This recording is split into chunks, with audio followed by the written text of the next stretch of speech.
Good evening, televiewers. You're welcome to Prime Hour on My Media Prime. This day, we are going to be looking at the private sector in Cameroon, trying to compare the working conditions of those working in our private sector to that of slavery, because many persons who are working either in schools, in hospitals, in even in television houses, they give us a very disturbing accounts on their conditions of work. So we are going to look at it, asking why our private sector workers are treated the way it has been over the years. We also are going to be looking at the sessions that have taken place in all 10 regions of our nation.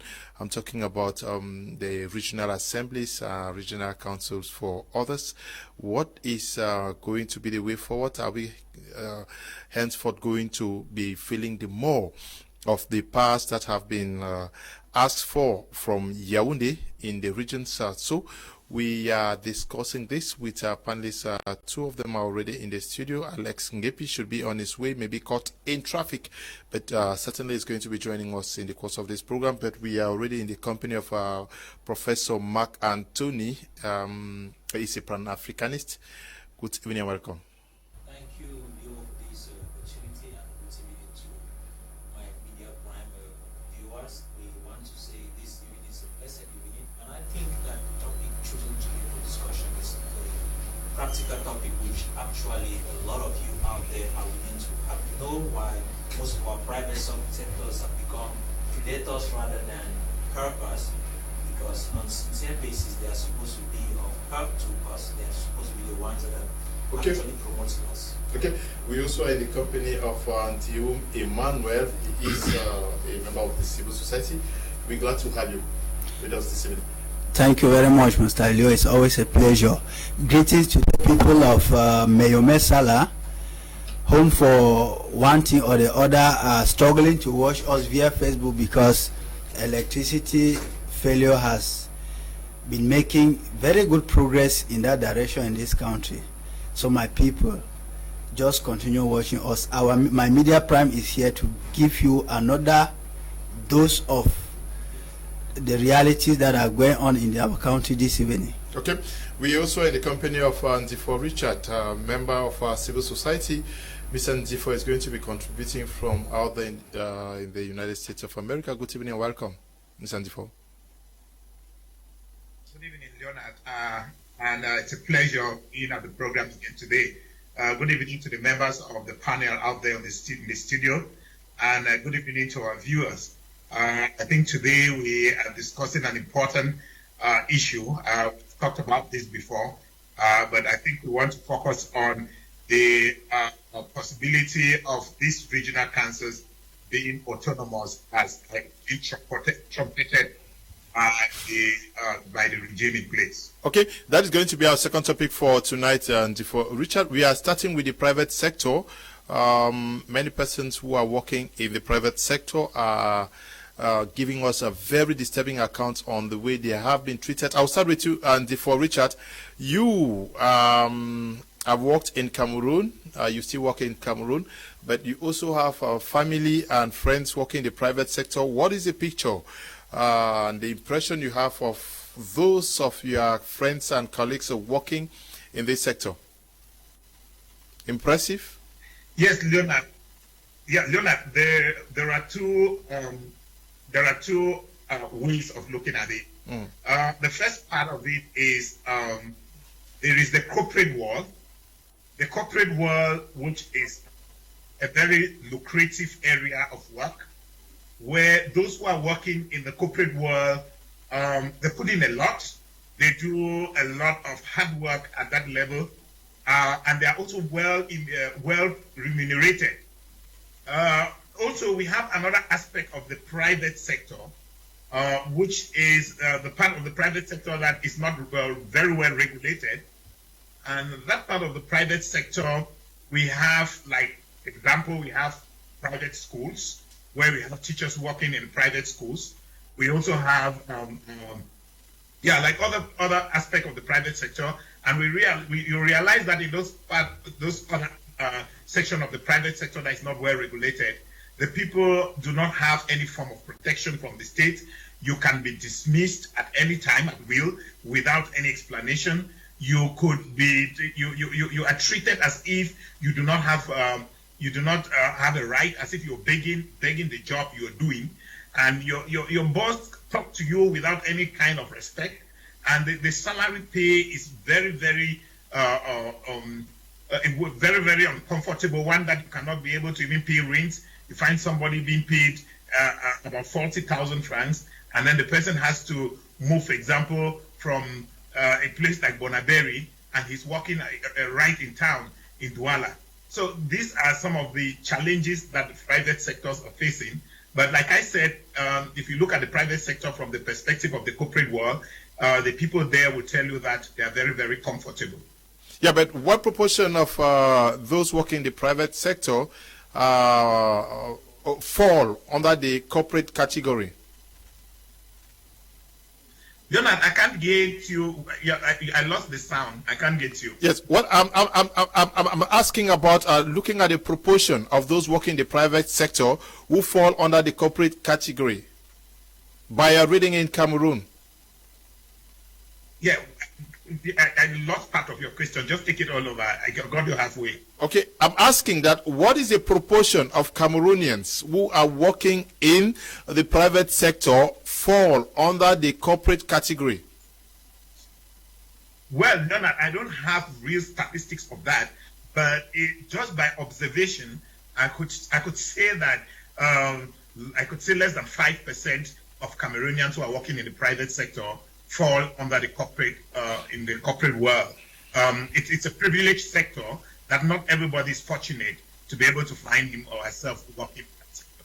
So generally speaking, you mean that 95% of those in the private sector find themselves in the organized or uncontrolled sector? Yeah. The poorly regulated sector of the private sector is occupied by a vast majority of Cameroonians who do not even have the opportunity to work in the public sector. These are the people who work in the private sector. And when you talk about this group of people, you also include petty traders, like you have like buy and sellers, you have call box operators, you have Okada riders. All of those fall under this category. Okay, Professor Mac Anthony, I'll get back to the studio here. Now, we are looking at the conditions under which many persons work in the private sector. We're talking about a near slavery situation. Many persons working under the sector work without a contract that defines what is expected of them and how many hours is also expected of them and how much they should expect at the end of the month. That is the issue, Mr. Leo, with when we work when we are in a country where let's go back to look at the minimum wage of a nation like Cameroon. It is at about 33,000 something, which 36,270. Let's just say 300 francs, which is really a minute sum which a nation should put for a minimum salary. And when you look at what is happening, most of those who run what we call private institutions and the private sector, keeping away the corporate sector, you discover that most of them, they take advantage of this limping regulatory system to create situations which enslave employees. And like you mentioned, most of them do not even work under conditions where they actually have a contract which they sign, which permits them to know the limits to which they go and where they should not. In such a case, you do not expect that a society like us, which is not cooperated, which is not actually regulated, people should work effectively. And coupled with the fact that there are practically no jobs, let me put it that way, because the few jobs that are in the government sector, the public sector, are actually withered towards family persons in one way or the other. I'm not just saying that everything is like that, but if you look at it, to work in Cameroon, the government, you have to have a little money to buy your job, or you have to know somebody who knows somebody who knows somebody in order to have a job in the public sector. And so coming back to the private sector, it is a jungle that everybody in it is fighting to succeed. Yeah, but what justifies the fact that contracts are not established? I want us to look at this aspect, that you are engaging somebody or you are engaging a company and would not bother to define the conditions under which both parties are supposed to work? Defining a contract to most of them seems as if in one way or the other they are tying themselves to the law. Because normally when a contract is signed, there are rules you need to follow in order to if you have to, for example, sack somebody, you have to go through the law needs to go through, and for them to escape the law, they have to allow people to work without contracts. And as long as those contracts are not there, you are supposed to work like a slave. But that also, Mr. Leo, is something that we need to look at, not only from the direction of the private sector, for those who own those businesses. We are also supposed to be looking at those employees, because I believe that a job is supposed to be like a school where you are trained to actually get to empower yourself in order to be able to become also an employer tomorrow. When you take a job, there should be a limited time as an individual which you should say, okay, I'm going to work from this time to this time. I'm not going to enslave myself, because I have potentials in which I can deploy that will create jobs also, not only for me but for others. But when we have this mentality, Mr. Leo, of job seeking, the market out there is open. Like I said, it is a jungle, and people want to create the corporations and employ you, believing that you do not have something to do, and as long as they know you don't have anything to do, they are going to make sure they use you like a slave. Okay, Emmanuel and Ndiwum, let's look at the minimum wage raised earlier on by Professor Mac Anthony. It stands at 36,270 francs CFA per month. Can a Cameroonian cope with such a salary, even if that Cameroonian were living in a village? You see, Mr. Leo, sometimes I jokingly say that if you die in Cameroon and you go to hell again, it means that even God is not merciful. Why do I say so? You see, Cameroonians are living in practical hell when it comes to this topic. I even first of all want to start by thanking you for bringing up this topic, because it's a topic that has been boiling in many Cameroonians, and they have never had the opportunity to voice out their worries, and you are today giving us the opportunity to voice it out. You see, the Zabadism in which Cameroonians have been treated in the domain of work and employment is something unbearable. This amount, minimum wage rate you are talking about, it is shocking that it is the Minister of Labor and Social Security who came out in this country and stated it clear that with this 36,200 and something francs, a Cameroonian can live very well and can succeed very well if that Cameroonian plans his list of needs very well. And I was tempted to ask this minister, how much is your petrol money a week or a day with the kind of cars that you people have?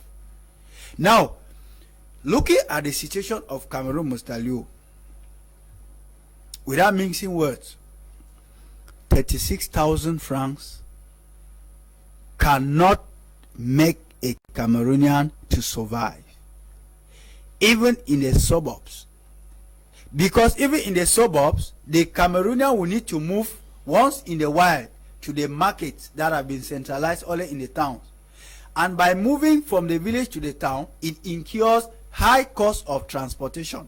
Let me just take, for example, somebody is leaving Konene to Fundong, it is 7,000 francs on a buy.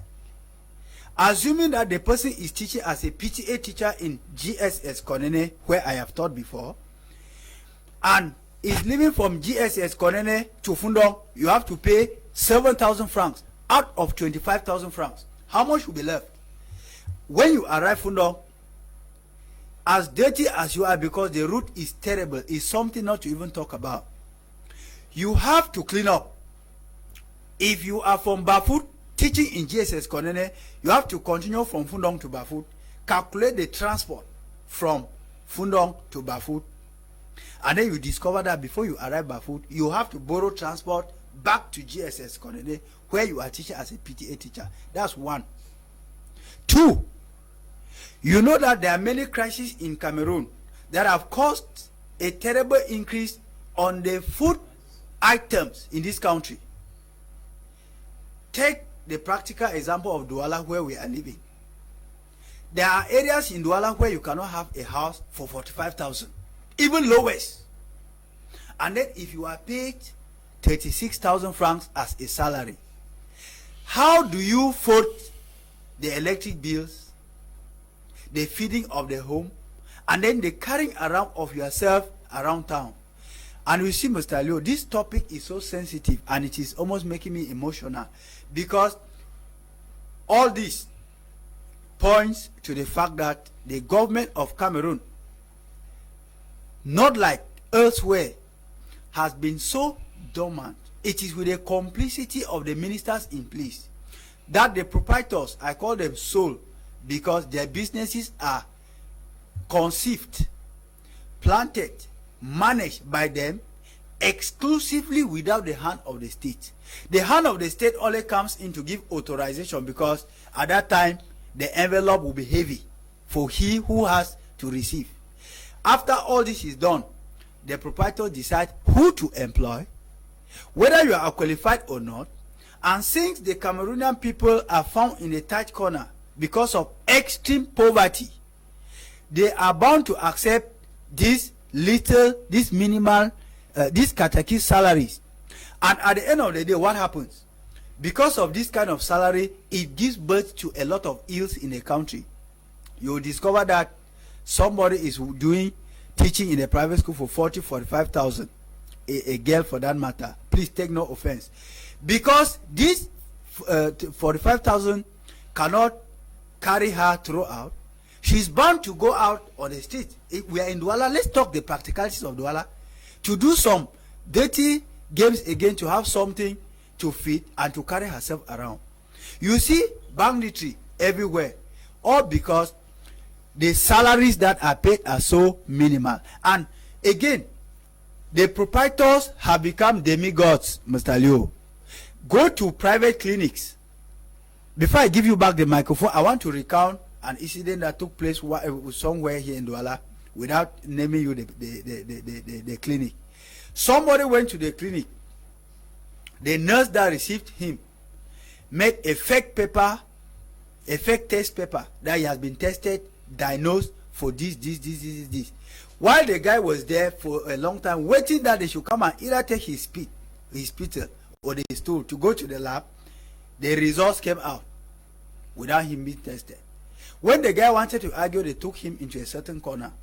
They said, if you were to go through due process, you will pay as from 35,000. But since I have done this one and I've tested you, I already know what is wrong with you. You'll just give me 15,000 francs behind, so that we endorse that you were tested. Those are things that, if they are not checked very fast, Mr. Leo, this country will be moving from bad to worse every day. And so the proprietors have become demigods. They take you when they want, they sack you when they want, and worst of it, in some private institutions, you don't even know when the salary passes. They choose to pay you the day they like. If you want to take them to court, they will calculate that this is the amount we are supposed to pay you for the whole year. They take it to the judges. Since the justice system of Cameroon can be bought and sold like granite in a market, they simply go and see the law enforcement officers. They pay their way out, And when you reach there at time, you are the one instead arrested. So it's terrible, Mr. Liu. Okay, it's terrible. We are going to be joined very shortly by Alex Nguepi. Alex Nguepi, who is representing the CRM movement out here in the studio. I hope, okay, the mic is on. Alex, good evening and welcome. When you look at the conditions under which Cameroonians work in the private sector, you think that they are well taken care of? Bonsoir aux millions de personnes qui nous suivent aujourd'hui sur My Media Prime. C'est vrai que ça fait longtemps que je n'ai pas été, presque 3-4 mois. Donc d'abord, je tiens à dire un bon retour en studio pour My Media Prime. Oui, nous parlons des conditions de vie de ceux qui travaillent dans le privé. Hein. Est-ce que vous avez l'impression qu'ils sont bien entretenus? Ou vous aussi vous comparez leur état à une autre étape de l'esclavage? Disons que au Cameroun, le privé camerounais, il faut vous rappeler, hein, c'est le privé qui paye la plupart des impôts, c'est le privé qui crée la richesse, c'est le privé qui permet même à l'État de vivre en termes dans le domaine économique. Sans privé, il n'y a pas d'économie. Et quand on parle de privé, c'est le droit privé, c'est-à-dire la propriété, d'avoir un bien, s'acheter un meuble, s'acheter un téléviseur, avoir une maison. Ça, tout ça, c'est le privé. C'est ça qui fait, c'est ça qui permet qu'on puisse avoir l'État, parce que il faut d'abord qu'on définisse d'abord aux gens que c'est parce que l'individu, dans le privé, on va voir l'individu, parce que les individus ont décidé de se mettre ensemble, qu'il y a eu un contrat social, politique, culturel, économique, et qu'on sort pour bâtir l'État. L'État-nation comme le Cameroun. Maintenant, il s'avère que dans cela, il y a ce qu'on appelle le fait qu'on vive ensemble entre nous. Hein, nous avons des obligations l'un vis-à-vis des autres.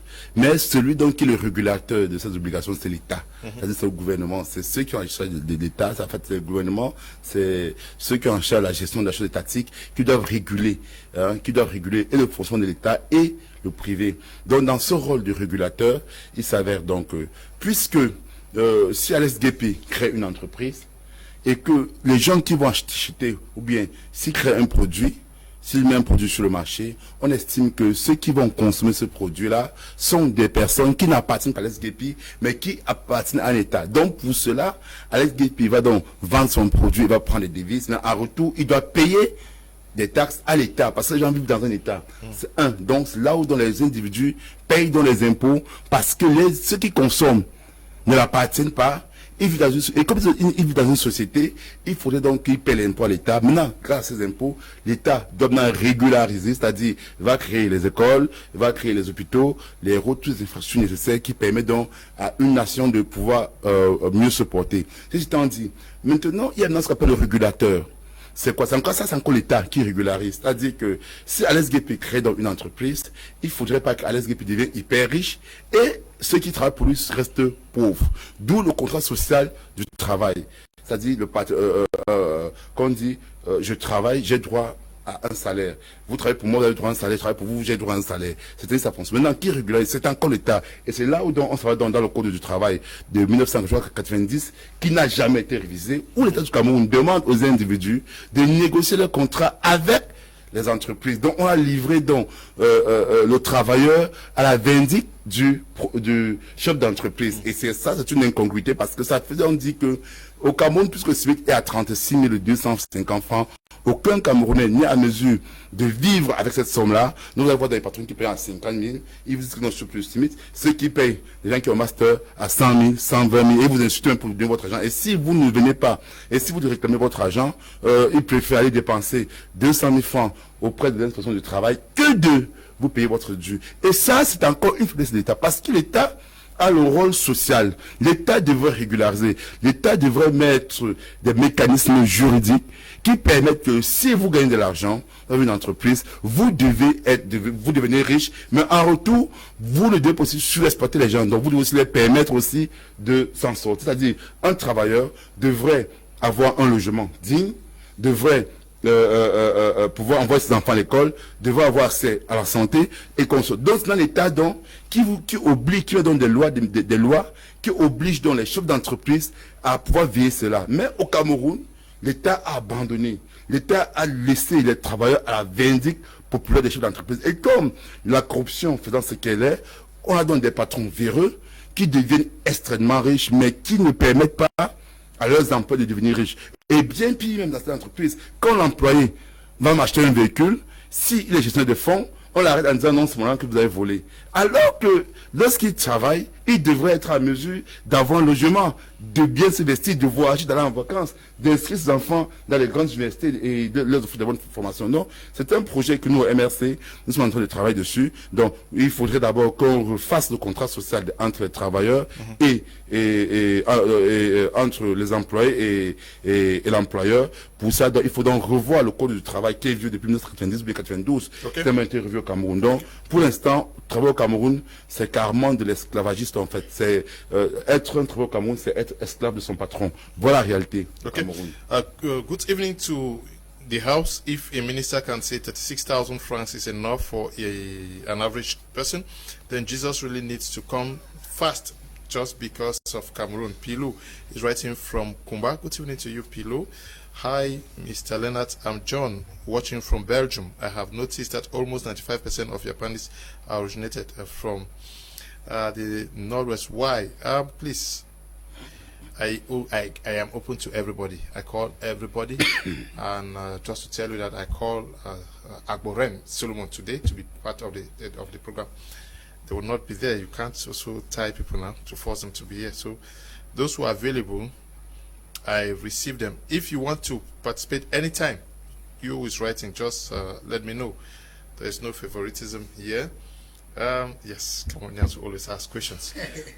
You know, when you look at the conditions of work, do you think that there is security, there is guarantee, or people are just allowed to expose to risk just to manage with what comes at the end of the month? From evidence on the ground, your question is already an answer. Okay. Because when you get to most of these job sites and most of these corporations, you get to realize that a lot of persons do not have security. They work without any protection. I have a young man who is, I will not call the name of the company, who's working in one company. The other day, the first day he came, he had cut one of his fingers. Normally he was supposed to be in the hospital, but he was given 2 days off. And he went back to work. It didn't take up to a week. This time around, it was not just a cut. The finger, another finger was completely removed because he's working on this saw.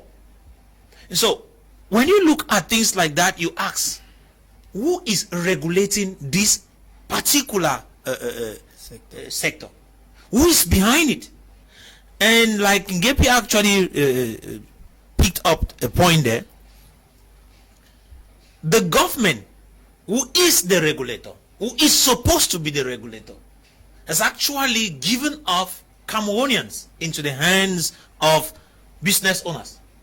And as a result of that, as long as these people can pay in their taxes in order for the, in fact, let me say, in order to feed the pockets of those who are embezzling our taxpayers' money, then everything goes moving. They don't care about the Cameroonian out there. He cited the situation about the social contract issue, which you asked me earlier. Mr. Leo, if these social contracts were actually signed, it would have been something that the security of the employer, the employee, would have been preserved. But since there is no social contract, most of them, they live at the mercy and dictates of their employer. You see somebody who come, the government says you should negotiate your salary with your employer. How am I protected? In that case, there is no protection when it comes to my salary. So you can go and meet somebody, he will look at you, then he tells you, I'm going to pay you 50,000 francs. Because most of the times when you ask this, the employees, they tell you, okay, 300,000. Most of the time the employer will laugh. When he laughs, he says, okay, I'm going to give you 50,000 francs. Because of the state of the nation, there is hunger everywhere. People are basically struggling to live. The state in which some people are living will push some people to say, okay, if I refuse this, what am I going to do? And so they take the job, irrespective of where they are living, like Mr. Ndifor cited in the beginning. The distance, the employer does not care. He just needs you at the job site. And he gives you the time. You are supposed to be there. If you are not there on time, at times they even trim your salaries. At the end of the day, this worker is not protected. And even when they say they want to join workers' unions, these unions do not even have the capacity to protect them. Because the government is on the side of the employer and not on the side of the employee. Which, to the best of my understanding, for the nation to actually progress, because I will be sincere to tell you this, don't forget, I will remind you, every Cameroonian who receives a salary, you are paying tax. You pay indirect tax at the tool of 19%. And so if you pay that tax to the government, is it not in the place of the government to also make sure that the person who is paying you should give you fabulous amounts of money for your job well done? Okay. And you see, at the end of the day, we do not have, when you look at it, when you employ somebody and cannot pay the person well, what do you expect? Corruption comes in. When you do not pay the person well, stealing comes in. When you do not pay the person well, you discover all kinds of things come inside. You just mentioned a situation where a worker would choose to make sure that money does not enter into the corporation. It should go into his or her pocket.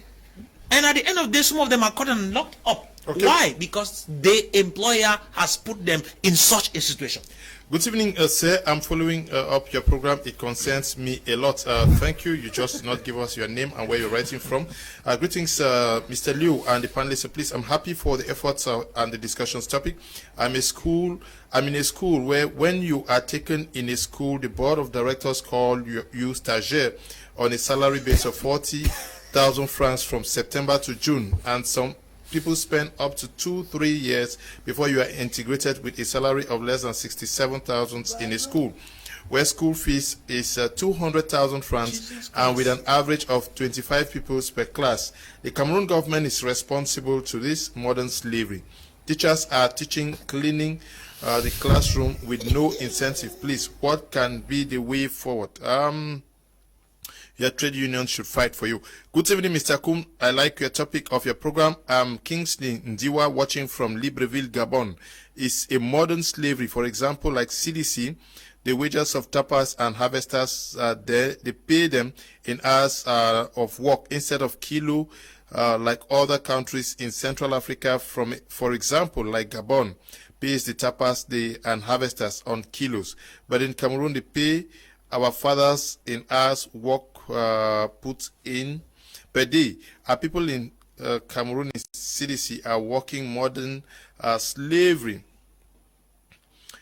Special greetings to you in the studio. What a heartbreaking topic there. The government indeed has abandoned workers of the private sector to their fate. Not only the salary is small, but the work even on public holidays. De Ricardo. Good evening, Mr. Liu. You always have good programs. Courage to you. All in the studio. All of this is because our government is dormant and self-interest. Papa Oyuyu is writing from Douala here. Yes. Ndifor Richard, I don't know whether you have families working as laborers at the level of the plantations. I have had the opportunity of working for Sokapam. I actually did clearing. Yes, I did the clearing at Sokapam. I don't know whether you know people who work for CDC, Sokapam, and other plantations in Cameroon. Is it acceptable that people work under such conditions today? We are talking about the 21st century. Leonard, I think there is no Cameroonian who would not have somebody, somehow, friend or whatever, who is working in CDC. You know, the CDC is is the second largest employer in Cameroon after the government. So it is near impossible to find anybody in Cameroon who do not have a relative or maybe a friend or somebody he knows that's working in any of those corporations. Now, talking about whether it is acceptable, the discussions we have had all along, it gears towards the fact that the employers exploit the employees. They take advantage of the fact that these employees are desperate. They take advantage of the fact that the government has failed in its responsibilities to regulate the private sector, and they exploit these poor workers. They take advantage of them. Sometimes they go beyond what they were even employed to do. Let me take the example of a house help. You take a house help. The role of the house help is to clean the house, is to take care of the house, do some house jobs. But at the end of the day, that house help it transforms herself into a babysitter. He is the one to take care of the baby. He is the one to go and keep the baby in school. But all of that is not defined as part of your job description, probably because there is no even job description, so to speak. You just get in and they just say you're a house help. The scope of your job is not defined. You do almost everything in the house. You even send you to errands to places where you are not even supposed to. Where you are not supposed to be. So this whole problem rests with the fact that we have a government that is irresponsive of situations like this. So sorry, I'm having a kind of disturbing. So this situation we have in Cameroon today, and now we have the way this situation can be solved is for the government to come in and put clear rules as to how the private sectors operate. Now, I heard a lot of the panelists talking about the minimum wage of 36,000 francs, and they are trying to attribute that to teachers. Now, this is something we should understand. When we talk of a minimum wage at 36,000 francs, there is no way a teacher should be paid anything close to that amount, because a teacher is a skilled worker. A teacher is a skilled worker. When we talk of a minimum wage of 36,000, this should be attributed to unskilled work, not to skilled work. But Ndifor, do you know that there are many teachers who work for 40,000 francs in Cameroon, 35,000 francs, in some cases 25,000 francs? That is what I'm saying, that there is no justification for that kind of amount of money to be paid to teachers. If we have a well-regulated private sector, teachers are not supposed to be paid anything less than 150,000 francs. Nothing less than 150,000 francs, going by their skill, what they have as skill. If you are opening a private school and you are ready to operate the private, you want to operate the private school, you should be ready to pay the people who are the ones who run the schools, who make the schools to function, because without the teachers, the school is not going to function, it's not going to work. A lot of proprietors in private schools make huge sums of money under the sweat of the teachers who do the greatest part of the job. And because there is nobody to come in to set in to do to regulate the sector, they allow those teachers at the mercy of these proprietors who exploit them. They exploit them because they know that there is no regulation, there is nothing to tie them, to bind them, to be able to pay the teachers what they really want. How will you pay a teacher who, because the least teacher, even in primary school, should have the equivalent of at least a BA? You don't pay that teacher 40,000 francs. That is way too small. A teacher in a private school is not supposed to earn anything less than 150,000 francs. And when I talk of 150,000 francs, I'm just being humbled here. Because if you see the amount of money that these private school teachers, these private school operators, they make out of their schools, and then you see how much they pay teachers, It is regrettable. It's regrettable. Somebody need to step up. Somebody need to draw the attention of these operators. Yeah, why are you so concerned with the conditions of teachers? Is it because you are a teacher yourself? How do we understand that a father? No, let me cue you. How do we understand that if a parent, the father who lives with 2 wives, maybe 6 kids, working for these plantations, they are paid 40,000 francs as CV. Is it because they are unskilled that they should be treated like that? Not at all, Leonard. That is not what I'm saying. In fact, when I started my intervention, I already said that this is it that what they produce, what they work for, is not sold? Does it not also bring income into the treasury of the company and the nation? Yeah, Leonard, if you hear me talking so much about the teaching profession, that is because I'm talking about a sector that I'm well familiar with. Okay. But then I am not in any way dismissing the fact that the people who work at the private sector in the plantations. You remember I also mentioned the issue of house help, the way house helps are treated. You take a house help and you say the house help is coming into, or you say it's a babysitter. You even take somebody and say that person is a babysitter. The job of that babysitter is to take care of the baby. Clear and simple. It is not the job of the babysitter to even wash the diapers of the baby. It's not the job. That is not part of her job description. Her job is to take care of the baby. You come back and wash your diapers or whatever, she take care of the baby. But when those things are not clearly defined, they just say, okay, this is a babysitter that has been employed. And the babysitter is the one who cooks in the house. The babysitter is the one who do all the dishes. He washes the clothes of everybody in the house. He takes care of all the other chores in the house. And all of this is not defined as part of her job description. Okay. And so you find this where they take a broad area of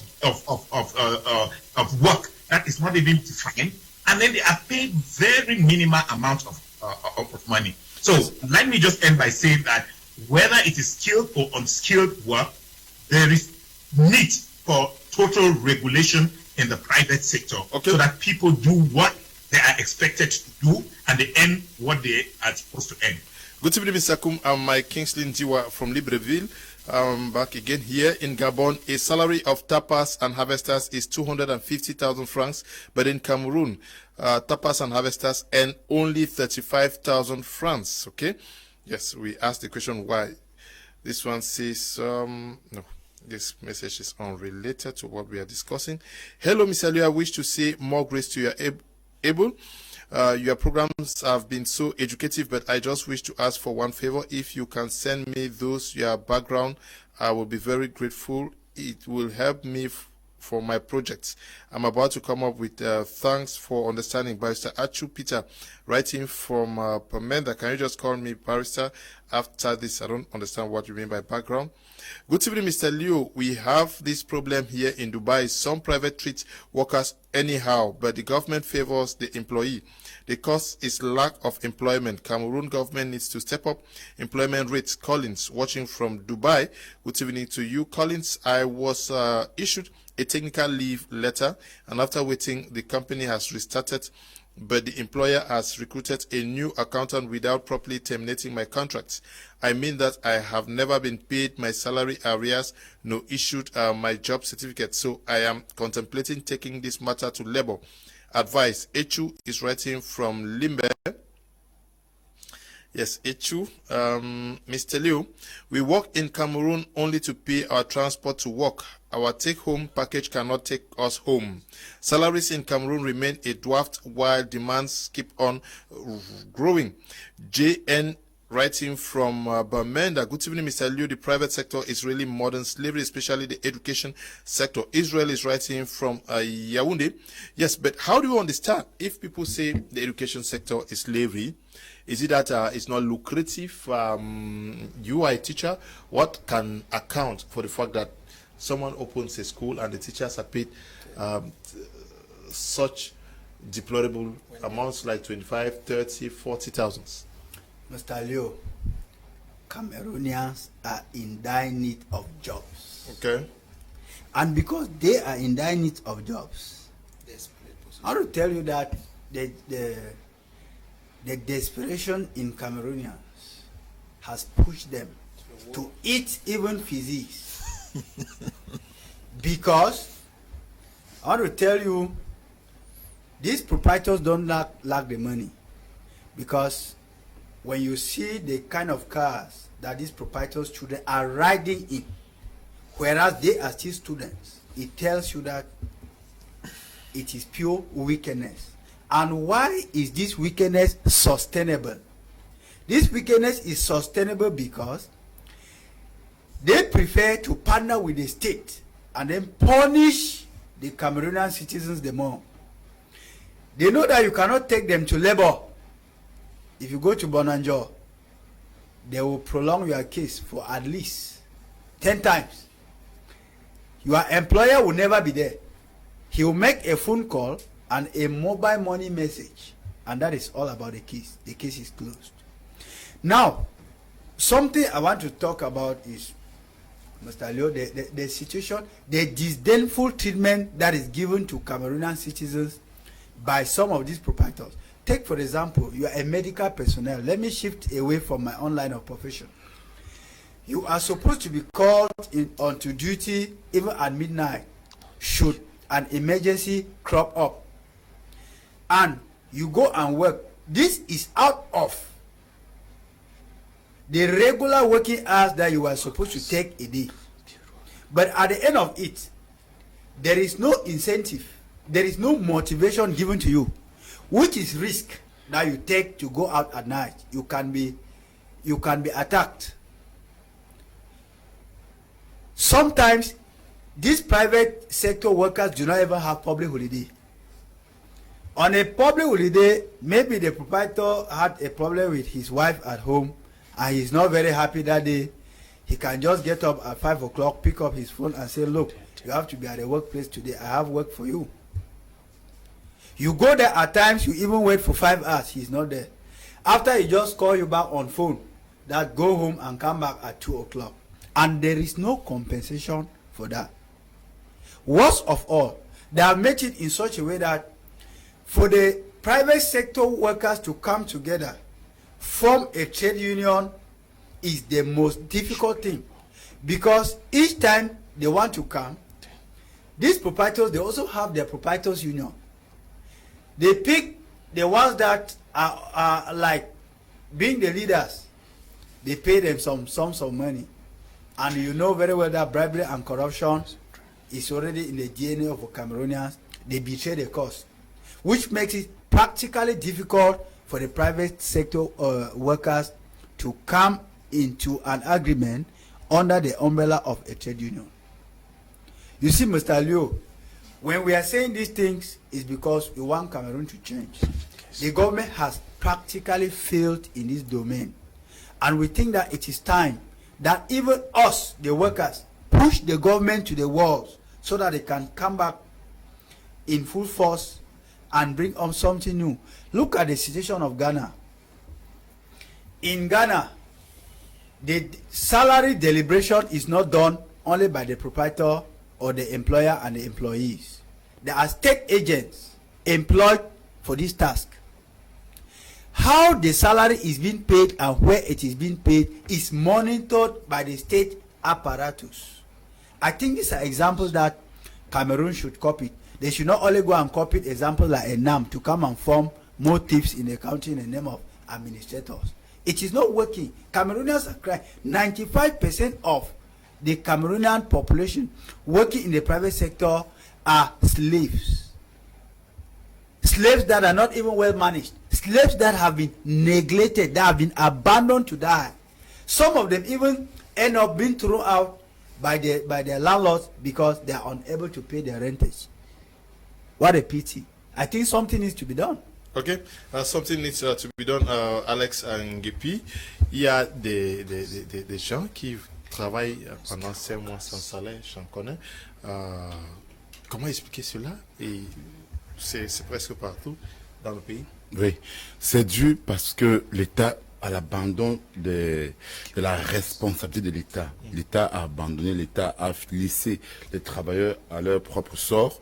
Il faudrait qu'on le dise, hein, il faudrait qu'on explique un peu le contexte. Oui, mais comment travailler pendant 5 mois sans salaire? Il y a les inspecteurs du Oui, travail, j'arrive parce que le contrat social du travail qui lie les Camerounais au niveau du travail est vétus. Elle date de 90. On permet aux gens de négocier leur salaire avec l'employeur et c'est l'employeur qui fixe. Quand vous êtes dans une entreprise avec une expertise, ou bien même pour lors de votre premier embauche, quelqu'un l'a dit, on vous prend pour le premier emploi comme stagiaire, on vous fait souvent passer 2 ans de stage à 40 000 francs, en vous faisant comprendre si vous refusez, les gens viendront travailler. Donc il n'y a aucune protection sociale qu'on vous accorde. Et justement, les patrons sont véreux, ce sont des corrompus. Et comme ils sont amis avec le politique, avec ceux qui devraient régulariser en même temps sur des mécanismes des lois pour sanctionner, alors ils sont amis avec eux et ils se permettent donc, puisqu'ils mangent, ils dînent ensemble, donc ils préfèrent donc donner 1 million à un député que de mieux payer ses employés. C'est ça la réalité. Hein. Et il faudrait qu'on sait tous les secteurs des médias, le secteur de l'enseignement, le secteur de l'éducation, tous les secteurs, l'industrie, les PME, tous les secteurs sont touchés. Maintenant, il faudrait qu'on dise aux Camerounais, pourquoi est-ce que les gens doivent être bien payés, hein? Ça fait plus de 30 ans que le Cameroun est à entre 30 000 et 36 000 francs de SMIC. Plus de 30 ans, c'est énorme. Je vais vous dire quelque chose. Dans les années 92-94, lorsqu'il y a eu un ajustement structurel imposé par le FMI, vu pour résoudre le problème d'endettement du Cameroun, hein, à l'époque, quelqu'un qui était payé par exemple à 40 000 francs, 50 000 francs, le coût de la vie de l'époque, il pouvait tenir peut-être, il pouvait se tenir. Mais aujourd'hui, d'après les rapports du FMI et des ONG internationaux de la Banque mondiale, c'est-à-dire le pain, le bout de pain qu'on vendait à l'époque à 75 francs, à 25 francs, aujourd'hui coûte 125 francs. Donc les prix ont pas triplé, voire quintuplé. C'est-à-dire, si à l'époque vous achetez une paire de chaussures à 1000 francs, aujourd'hui elle coûte 5000 francs. Donc, si à l'époque, donc quelqu'un qui avait 40 000 francs, il pouvait louer une chambre à 1500 francs à chambre. Aujourd'hui, il devrait faire ça fois 10. C'est-à-dire, il devrait louer la chambre à 15 000. Donc, pour qu'on puisse garder le même niveau de vie, il faudrait que le salaire de 30 000 francs de l'époque monte à 300 000 francs. C'est une réalité normale. En économie, c'est-à-dire... Le coût de vie monte et puis... Mais les salaires sont assez stagnants. Donc, on ne peut donc pas parler d'économie au Cameroun. Voilà pourquoi ce Cameroun peine à relancer. On peut parler de relance économique au Cameroun. C'est-à-dire, quelqu'un qui touchait 30 000 francs à l'époque et qui pouvait louer une maison, qui pouvait acheter des petites fournitures. Il y avait aussi des systèmes boursiers que l'État accordait, des ajustements sociaux. Maintenant, 30 ans plus tard, ces choses sont coupées, mais le niveau de vie a augmenté. Donc, pour que quelqu'un vive avec le même niveau de vie de 90, il faudrait qu'il se monte à 300 000 francs au mois. Mais le cas que je relève ici, c'est le cas où les gens ne sont même pas payés. Oui, justement, c'est le même cas. Je sens que tout ça, c'est la même chose. C'est-à-dire quoi? C'est-à-dire qu'il faut que ce soit 300 000 francs. Mais aujourd'hui, donc, les gens ne sont pas payés parce que je dis la raison, parce qu'il y a eu connivence entre le politique et la PME. De deux, pourquoi c'est cette connivence? Il faudrait qu'on explique aux Camerounais quelque chose. C'est que lorsque l'État du Cameroun a eu à donner la main mise aux patrons, aux chefs d'entreprise, l'État a pensé que pour lancer l'économie, il fallait que tout le monde travaille. C'est-à-dire, on s'est dit, s'il y a 100 Camerounais, 100 Camerounais doivent travailler. Donc, peu importe si vous payez mal, on a dit aux entreprises de pratiquer le système IMO, haute intensité de la main-d'œuvre. C'est-à-dire, on a des employeurs, au lieu que vous payez quelqu'un 300 000 francs CFA, recrutez 10 personnes, payez 30 000 francs CFA. Voilà ce qui s'est passé en fait. Vous comprenez un peu? L'État a pensé que créer l'emploi, il faut à tout prix créer un travail, il faut que tout coûte créer de l'emploi. Mais l'État n'a pas pensé à la précarité de l'emploi. C'est-à-dire les gens peuvent être 100 à 10 personnes. Vous, c'est-à-dire embaucher 10 personnes qui vont travailler à 30 000 francs n'aide à rien l'économie que d'embaucher une personne qui va être payée à 300 000 francs.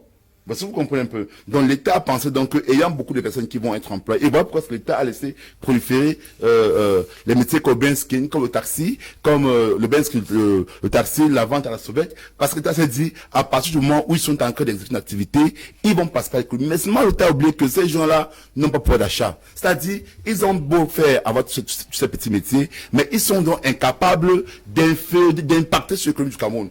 Regardez un cas très simple, M. Léo. Dans une ville camerounaise ou bien dans un quartier, si vous avez 100 travailleurs du privé, Lorsque les pays à faire du mal, vous ne saurez pas. C'est-à-dire que si le boutiquier qui a une boutique là, le tenancier d'une boutique, lorsque les 100 personnes du secteur privé sont payées, il n'est pas au courant. Parce qu'il n'impacte pas sur l'économie, c'est-à-dire qu'ils ne viendront pas faire plus d'achats. Parce que leur achat, leur pouvoir, ce qu'on leur paye est minime pour qu'ils puissent dépenser. Or, quand vous avez 20 fonctionnaires dans un quartier, quand ils sont payés, le boutiquier sait. Et quand ils sont payés, ce qu'on leur donne leur permet quand même de pouvoir dépenser. Donc le boutiquier sait que si, dès le 25, si j'ai 20 enseignants autour de moi, je suis sûr que je peux vendre 10 kilos de riz. Mais s'il a 100 travailleurs du privé, il n'est pas sûr que le 5 ou le 25 ou le 5, il a la mesure de vendre 10 kilos de riz. Vous comprenez un peu? Parce qu'il faudrait que l'État du Cameroun revoie dans ses politiques, qu'ils comprennent ceci, qu'il faut payer des gens à un coût correspondant au niveau de vie des Camerounais pour que ceux-là puissent consommer. Quand ils consomment, donc, ils vont donc relancer l'économie camerounaise. Mais lorsque vous payez les gens mal, qu'est-ce qu'ils vont consommer? Ils ne vont rien consommer. Donc, du coup, un coup vous donnez, ils vont peut-être aller payer leur loyer, qui est déjà avec des aérés qu'on sort. Donc, l'État du Cameroun a mal pensé à sa politique du travail, à sa politique sociale. Maintenant, il y a encore quelque chose. Et c'est encore de la corruption. Vous avez remarqué qu'au Cameroun, bien que les salaires soient très bas, la mercuriale est très élevée. Vous comprenez un peu? C'est-à-dire que tout à l'heure, la page du cas du Gabon. Le Gabon, le SMIC est à 150 000 francs CFA. Mais la mercuriale du Gabon, par exemple, sur le kilomètre de route, l'autoroute au Gabon coûte 2,5 milliards de francs CFA. Mais au Cameroun, la mercuriale de l'autoroute coûte 7,5 milliards. Pourtant, au Cameroun, le SMIC est à 33 000 francs. Au Gabon, le SMIC est à 150 000 francs. C'est-à-dire que vous ne verrez pas quelqu'un qui travaille dans un entreprise du BTP au Gabon toucher moins de 300 000 francs. C'est impossible. Mais au Cameroun, vous verrez des gens travailler dans l'entreprise de BTP toucher moins de 50 000 francs CFA. Donc, comment peut-on bien expliquer que dans un État où les gens sont sous-employés, sont mal payés, on dépense autant d'argent dans la mercuriale? Parce qu'à l'époque, quand l'État du Cameroun a opté pour une mercuriale élevée, l'État, dans sa tête, s'est dit que nous allons financer l'entreprise en donnant des marchés à des coûts élevés, et l'entreprise va donc recruter et va payer les gens à un coût élevé. Et ces gens-là vont donc construire un marché de consommateurs. Ces gens-là vont donc aller consommer, vont relancer l'économie. Mais malheureusement, la corruption, parce que c'est ça le problème, a fait que ces gens donc qui gagnent les marchés à des coûts élevés et qui ont préféré payer des gens à des coûts extrêmement bas et ont pris donc cette devise-là, cet argent que l'État leur donne et ont transféré ça dans les entreprises étrangères. Okay. Or, quand vous mettez l'argent en banque, en euros, en France, vous faites plutôt tourner l'économie française et non l'économie camerounaise. Donc c'est tout un grand système qu'il faut revoir. Okay. Good evening, Mr. Liu. I'm called from Elisha. I would love to talk about this modern slavery. There is a marketing company called Ndiwum Africa. When you apply for the job, they will tell you that you are to work as a manager, secretary, accountant, but at the end, they will engage you into door-to-door marketing, and they will even go as far as deceiving you that you are going to be a manager of the company one day. We work every day, but no salary. In that company, it's us, workers, who take care of the recruitment, but all the money goes to the boss only. Please, the government should do something about this, because hundreds of youths have been employed and frustrated by the company after working for about 4, 5, 2, 3 years without any reward. I have diligently served the company for 2 years, 8 months, and they gave me nothing. I meant nothing. Can you just call me at the end of the program so that we can do a special program on that, please? Can you just call me at the end of the program? Mr. Liu, good evening to you and your panelists. The program is quite interesting. The private sector in Cameroon is really a new form of modern slavery. Employees are maltreated by the employers. Worst of it, coupled with the ongoing Anglophone crisis, most employers, especially in the teaching field, are really exploiting their employees. The government really needs to look at the situation of workers in the private sector. Leslie, writing from Yaoundé. Good evening, Mr. Liu. Mbatengong from Douala. Mr. Liu, in the building construction industry, the situation is so critical such that there is a shortage of skilled labor. Most of the masons have abandoned the sector to become Okada men. Some cross over to neighboring countries. Good evening, Mr. Liu. This is Mombi in Germany. I have been following your programs with keen interest. Does the government of Cameroon learn from this program? We hope so. Hello, good evening. I work for somebody for 4 years and he paid me 120,000 francs for 4 years. Kajo is writing from Bamenda. What? Okay. Good evening. Mr. Liu, thanks for your very educative program. Did I hear you say government should intervene? To tell you the truth, some labor inspectors are at the mercy of proprietors of enterprises and institutions. I once contemplated taking my employer to court for poor treatment, and a labor inspector asked me, are you sure you can win the case? Just imagine, workers, especially those of the church, suffer the most. Julius is writing from Bamenda. Now, he raised this issue, and we have seen many cases where people are told that, come, I will train you, like the case of the guy. There are many similar companies doing the same thing, and nobody is interested in actually investigating whether these guys are exploited or not. Mr. Leo, you see, there's something out there which I'm going to say. A lot of Cameroonians who are skilled do not have the opportunities to work, because most of the times employers are not looking for the skilled workers. They are looking for unskilled workers, Cheap labor, which will give them the opportunity to pay cheap.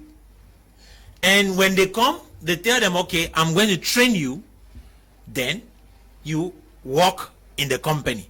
And so when they bring in these guys, for example, if they successfully give you a training, they give you a crash program that permits you to work like a clerk, let me put it that way, an accountant,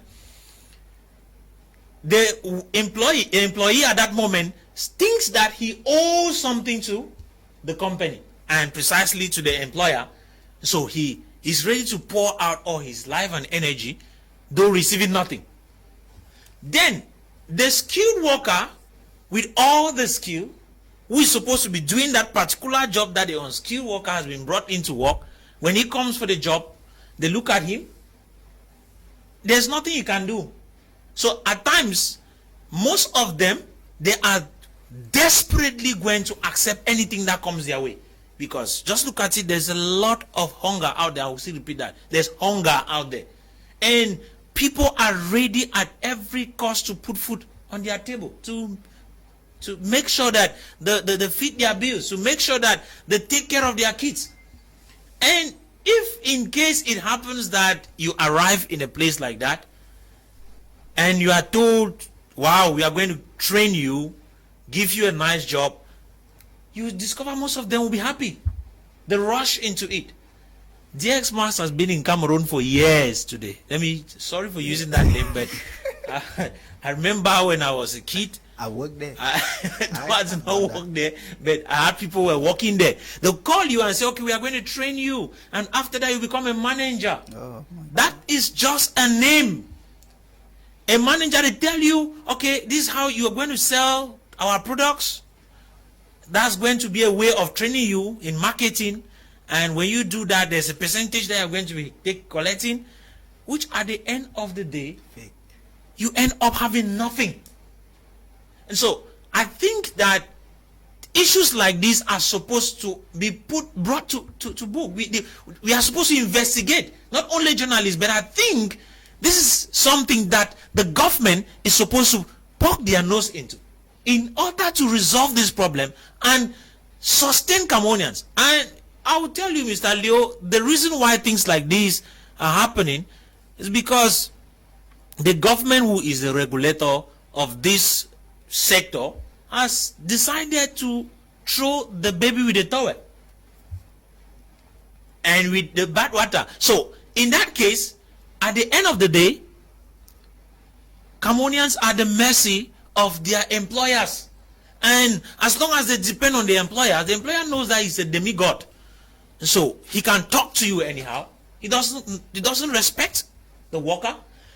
He knows very well that if anything happens, you want to carry him to court, he has money, he can pay his way through, because Cameroon has gotten to the place where corruption is at every corner. Because most of the times we think that corruption is already only up there. We want to blame just those sitting up there. Corruption even begins today right in our classrooms. Corruption is everywhere. So Most of these guys, they know how to buy their way. You would think that you want to carry a case to court, but the magistrate has been paid, the labor office has been paid, your case goes nowhere.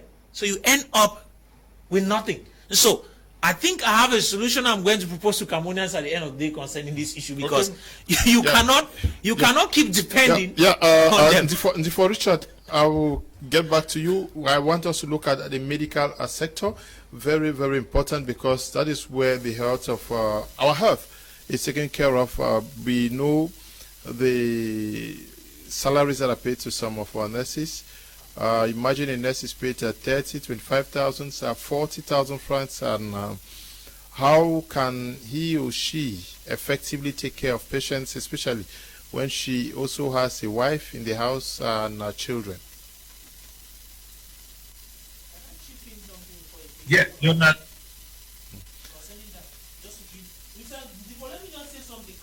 Who has been working as a midwife for over 40-something years today.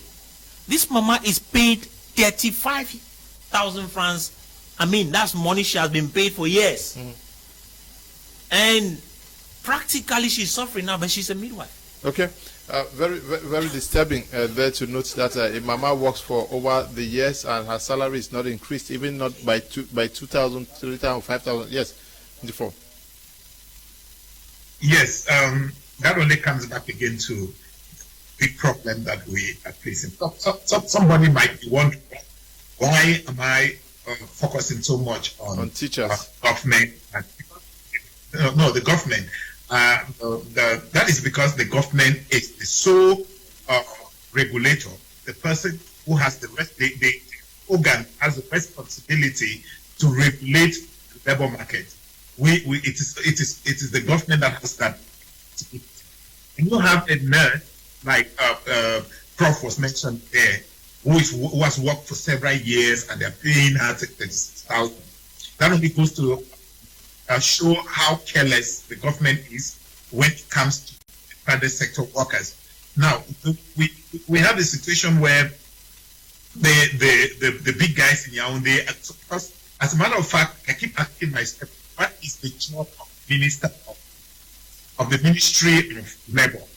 Is it only to come out, because we get to hear about that ministry only on the 1st of May, Labor Day. They come and they give us big speeches and they forget about it. And then we hear begin the next May 3rd, they make big speeches, say big promises, and then they retire into their offices and come back again the next month. So this, we have never, I don't know if you have, but personally I've never heard about the ministry prosecuting any employer for failing to respect terms of his contract. I've never heard about any employer that has been, or any business that closed down because of the poor manner which the business treated the employees in that company. These are things that when we start seeing happening, the private sector operators are going to get up. They're going to wake up. And they're going to step up and know that there is somebody putting an eye on them. Now, this whole thing happens because of what? It happens because, like I said, frustration on the part of many Cameroonians who do not even have the opportunity to get a job. And so when they have the opportunity to find a small job, and whatever you pay them, some people, as we speak, we are talking about 36,000 being the minimum salary. There are people who pay below 6,000. And many people who pay below 6,000, in fact, who earn below 36,000. A lot of people who have been paid 10,000, 50,000 francs. Then of them up. And this because people are frustrated. People do not have jobs. They don't have anything to do. They want to feed their families. They have children in the house who need food, who need to go to school. They need to pay rent. They need to do something to be able to keep their house moving. And so if they have an opportunity to even 20,000, and somebody will pay them 20,000, they will willfully accept it. They will take it. And when they take it, and the person gives them what kind of job to do, they just do it because they are scared not to hurt the person, because if they hurt the person, they may lose that job. And that is their entire family relying on that job. So this is the situation. We don't have a labor a regulation that protects the employees. We need to have regulation that protect not just the employee, but also protect the employer. The employer needs to be protected. The employee need to be protected. What do I mean by the employer protected? The employer they need to protect the employer to ensure that the money that he is paid, the employee is actually doing the job. The employee is protected in the sense that you define clearly what you want the employee to do for you. What is it? Where do you, does your job description begin and end? How much do you agree to pay to that employee? And then you have that. And then the government needs to say that they're supposed to be paid per hours, per month, paid per hour, so that in case you know that there is a minimum wage rate for 1 hour, we now know that after the kind of job we could pay that wage rate. If we say that okay, nurse is going to earn maybe 10,000 francs or maybe 1,000 francs, we know that that is the amount that a nurse is supposed to have per hour. The amount of hours that nurse put in, she should be paid. It should be paid corresponding number of hours put at work.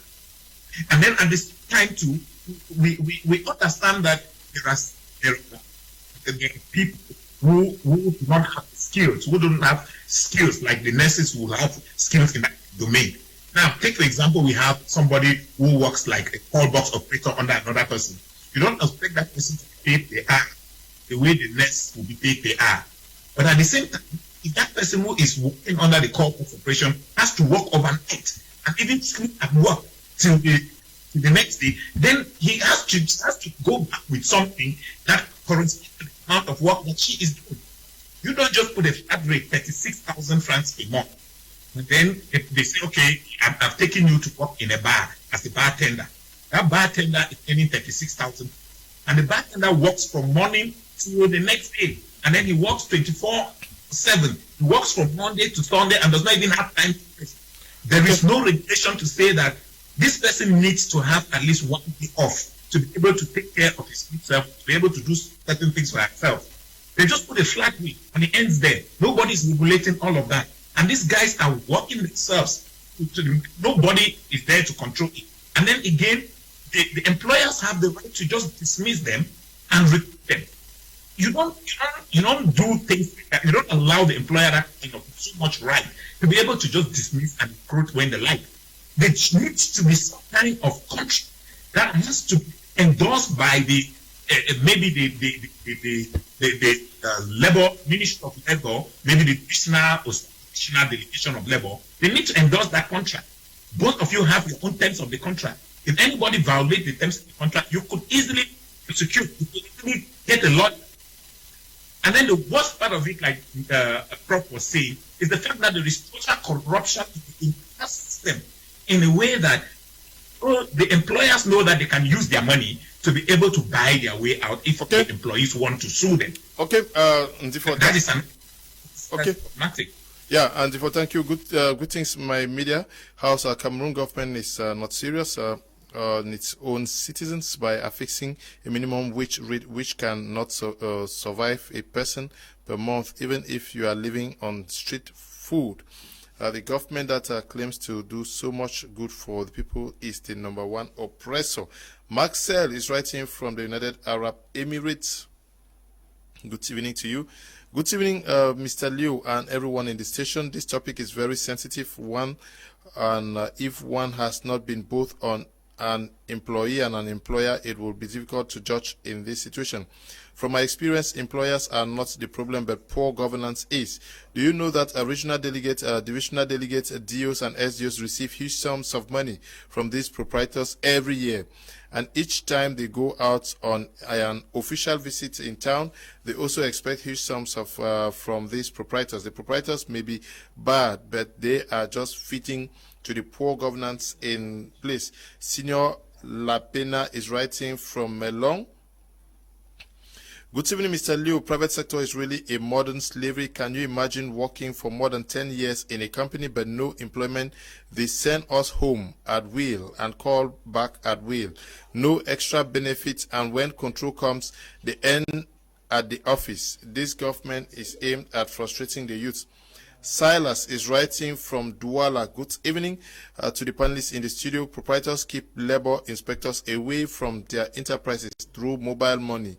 An independent judiciary can improve on this situation as works rights will be protected in the future. Linus is writing from Bamenda. Good evening, Mr. Liu. Some of these proprietors are devilish because employees work enough money for them but receive very low or no pay. So the government is having no time to workers. What can do to solve the problem? Okay. Good evening to you all. I'm Bachu Gilbert from Boya. Remunerations of teachers of private schools and health personnel working in private hospitals is deplorable. Can you imagine that a teacher earns 50,000 francs a month while teaching a class of 50 people, where one child pays 80,000 francs as fee? That class makes 4 million annually for that, and the teacher is given 450,000 francs. I think the government should put up a clear proportion of salary based on the fee, and I think 40% of fees be paid to the teachers.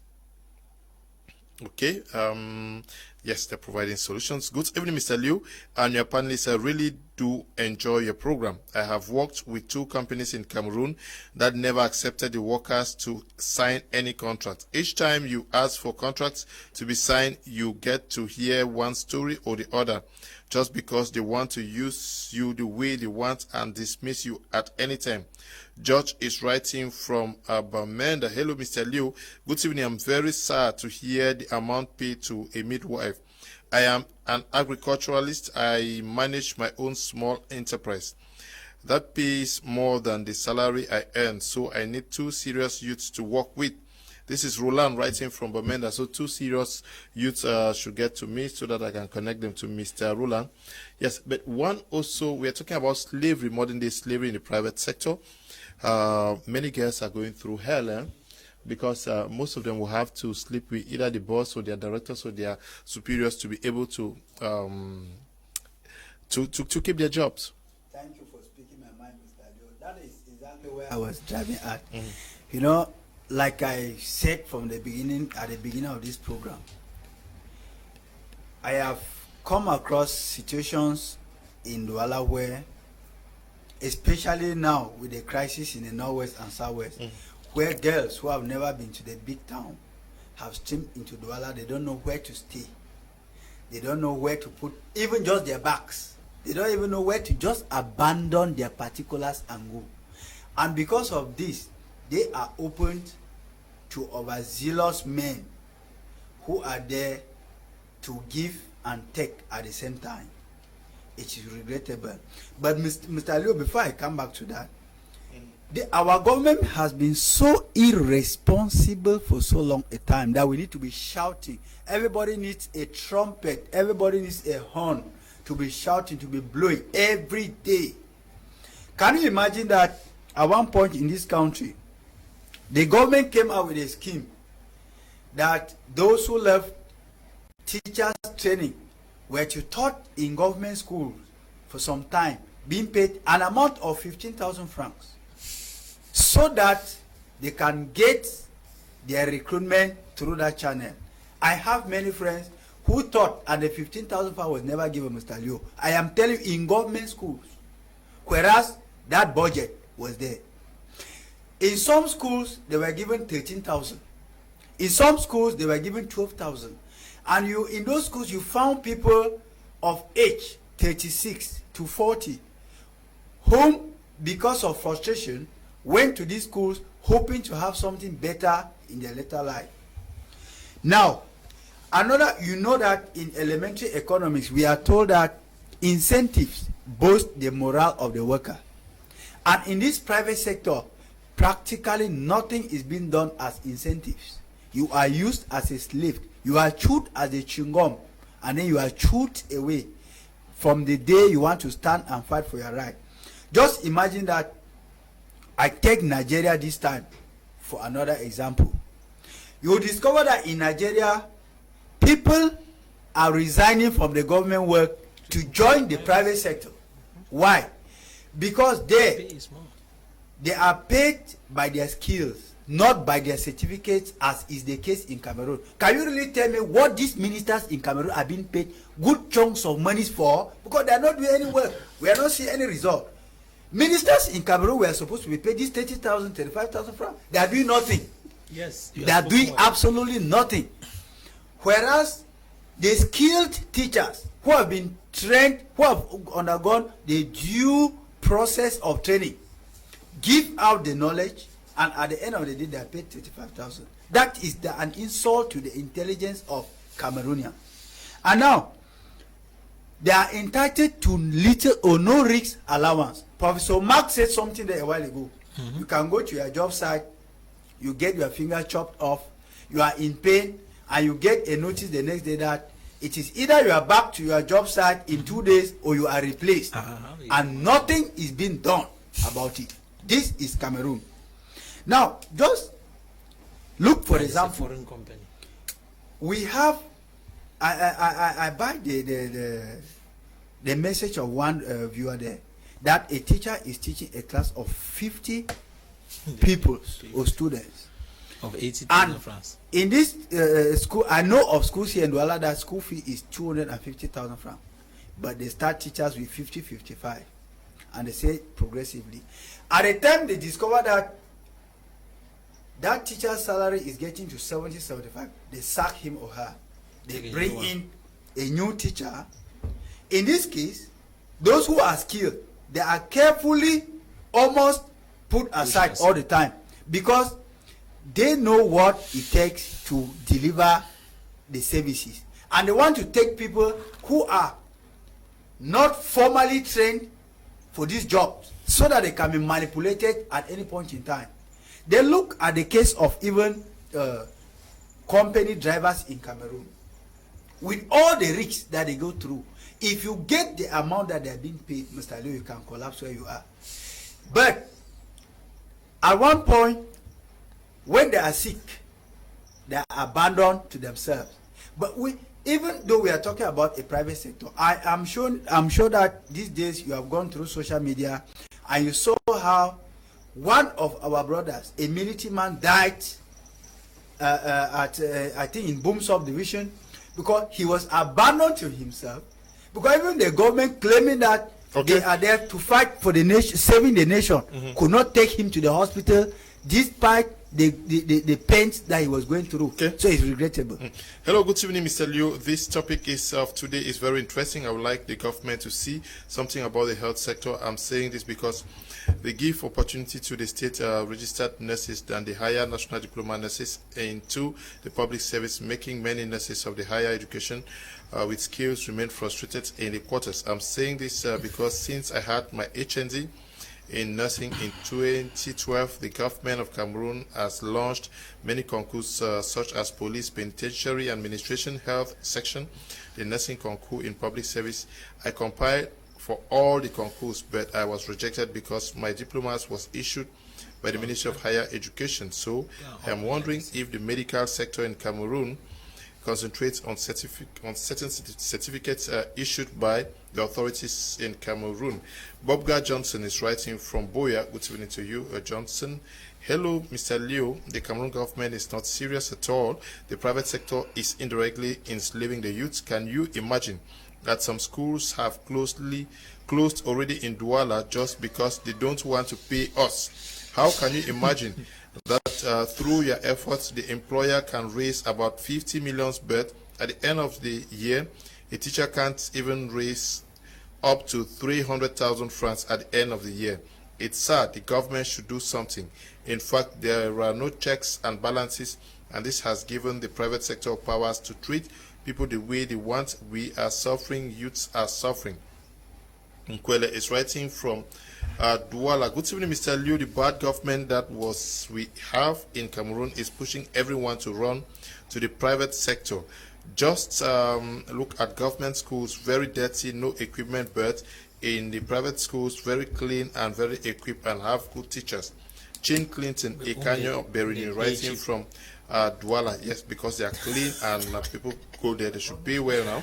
Then they pay the teachers cheap. Yes. Qu'est-ce qu'il faut faire maintenant pour changer la donne. Oui. Ce qu'il faut faire, Léo, c'est un problème d'économie. Okay. C'est un problème de justice sociale. Et dans cela, ce qu'il faut qu'on sache, c'est que lorsque, en 2019, en décembre 2019, lorsque la COVID-19 a débuté, nous avons vu en juin 2020, mars, avril, 2020, il n'y avait pas relativement les cours. Nous, parents d'élèves, avons payé la pension de tous les apprenants, de tous nos enfants. Mais curieusement, les enseignants n'ont pas été payés. C'est-à-dire les promoteurs d'établissements ont estimé que les enseignants ont passé 3 mois à la maison. Ils n'ont pas payé, mais les parents ont payé l'école des enfants. Et ça, c'est parce que la société civile est faible. C'est parce que l'inspection du travail ne joue pas correctement son rôle. On mis le contrat social des travailleurs qui n'est pas respecté, qui est vétus, qu'il faut refaire. Donc, nous pensons au niveau du MRC qu'il serait important de réformer, de faire des réformes. Il serait important de voir la loi sur le code de travail qui date de plus de 30 ans déjà. Il faut actualiser ça aux réalités camerounaises. Il ne faudrait pas que le gouvernement pense que le fait d'augmenter le SMIC camerounais, parce que si on augmente le SMIC camerounais, ça aura des répercussions sur la masse salariale globale, que le fait d'augmenter le SMIC camerounais devrait ralentir l'économie. C'est faux.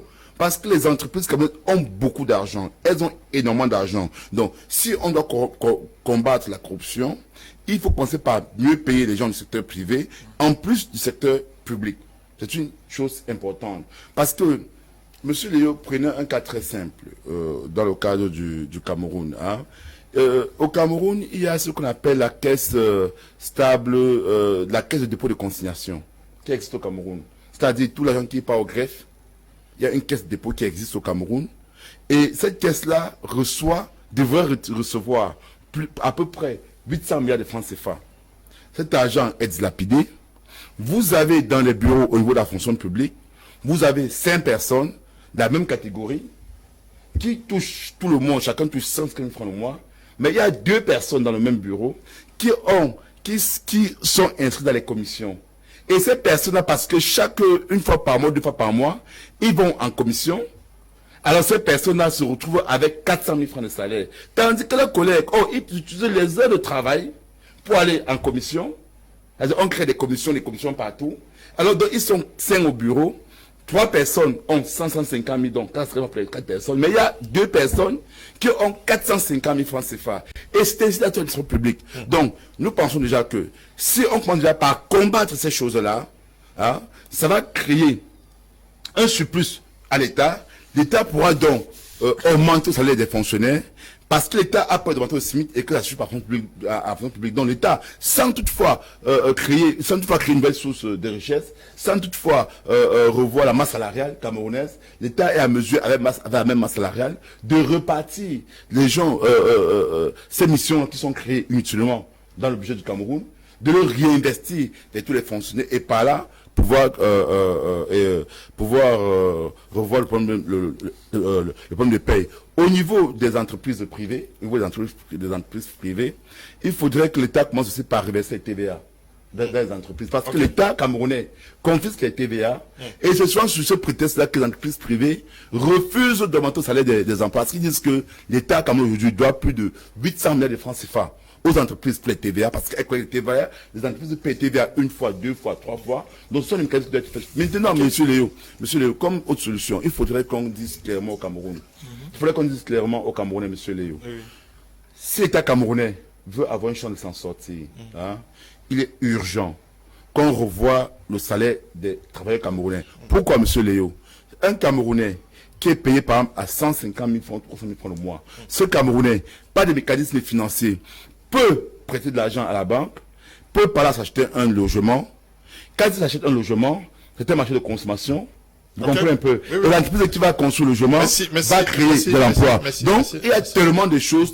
C'est tellement vaste ce qu'on peut faire au niveau de la fonction, au niveau des salaires. Mais tant que les réformes ne sont pas engendrées, c'est clair que les travailleurs vont continuer dans l'esclavage. Merci beaucoup. I'll move straight to you back, Ndifor Richard, to talk about our second topic for tonight. Ndifor, are you there with us? We are talking about the sessions that took place across the nation. We are talking about regional councils and regional assembly. You think that after these sessions, more power autonomy is moving directly to the regions? I do not see that happening anytime soon. The fact that they have a session of the budget does not in any way mean that there is any will at the level of central government to devolve power down to the level of the regional assemblies and the regional council. They have not shown any goodwill, any strong will to devolve power down to the regional council, and they keep telling them, oh no, soon it's going to happen, and nobody is telling us how soon is soon. Nobody is telling us if soon is 2 weeks, if it is 3 weeks, if it is 1 week, if it is a month, if it is a year, just so soon. And that is the kind of delay tactics they keep using. Soon. I was talking with somebody who is a regional council, and he was telling me that the people are putting a lot of pressure that the council just started, and in the next 1 year or 2 years, everything will fall in place. And I laugh because it's the same kind of statement that they make. We are in 2021. This law on before we even started talking about the special status issue, the law on decentralization was put in place in 1996. Here are we in 2021. And they keep telling you soon. And they have their strategy of telling you how the government machinery grinds but short. It is always grinding slowly, but it is never surely. We have never seen it realize anything so far. They keep saying soon and soon and soon. I don't know what is it that is holding them to do it now.